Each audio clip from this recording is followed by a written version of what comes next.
Here with reaction, author of the bestseller Firebrand, appropriately titled, Florida Congressman Matt Gaetz, along with Congressman Jim Jordan, who earlier today received the Presidential Medal of Freedom, our nation's highest civilian honor. You may have a bestseller, Mr. Gaetz. He's got the Medal of Freedom. I don't know. I think he did better, but I appreciate both. His is well-deserved. Thank you. Let's look at this from a legal standpoint. Jim Jordan, I'll start with you. If you're going to silence some voices and not others, is it an in-kind donation if you are inhibiting legitimate content in the lead up to an election? Because I got to believe that's a lot of money that you're basically contributing to one candidate. Sean, you would think it would be. In fact, the first person to raise that argument was Matt Gaetz 2 years ago when Mark Meadows, Devin Nunes, and Matt and I got shadow banned. So I think it's a very strong argument. Matt raised that a couple years ago. Here's what I think is going on, Sean. We've talked about for the whole 3 years of the Russian investigation, we said, you know, if they can do it to a president, imagine what they can do to you and I. Well, now it's transformed into if they can cancel a president with the second impeachment and what they've done to the president with the social media platforms, if they can cancel a president, imagine what they can do to the 75 million people who supported President Trump in this election.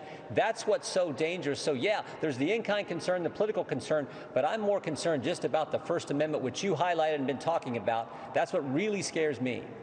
You know, for those like yourself, Matt, that talked about an audit or raised issues specifically about legal issues, the constitutional issues, consent agreements, the attempt to silence voices are real.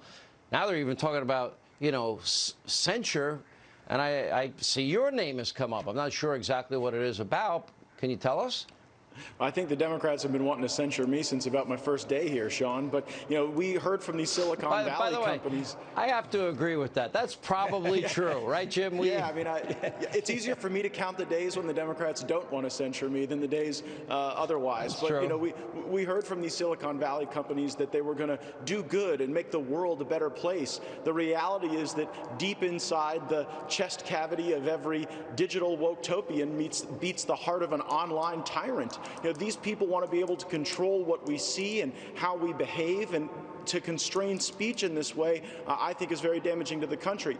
This impeachment that we're dealing with this week is not a thoughtful exercise. It's not to protect democracy. It is impeachment by reflex, because the Democrats have figured out that they actually have no message to the country except that they don't like President Trump. Well, Jim Jordan and I are here at the Capitol. We are going to fight hard for this president like he has fought so hard for the American people, and one of the greatest presidencies we'll ever encounter.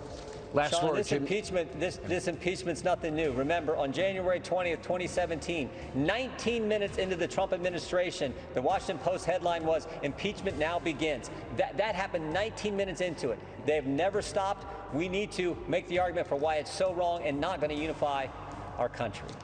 All right, we're going to watch all of this carefully. Thank you both for being with us. We appreciate it. This is Congressman Matt Gaetz. If you like that video, make sure you like and subscribe to our YouTube channel, follow us on social media, and join us on our daily podcast, Hot Takes with Matt Gaetz, on your favorite podcast listening platform.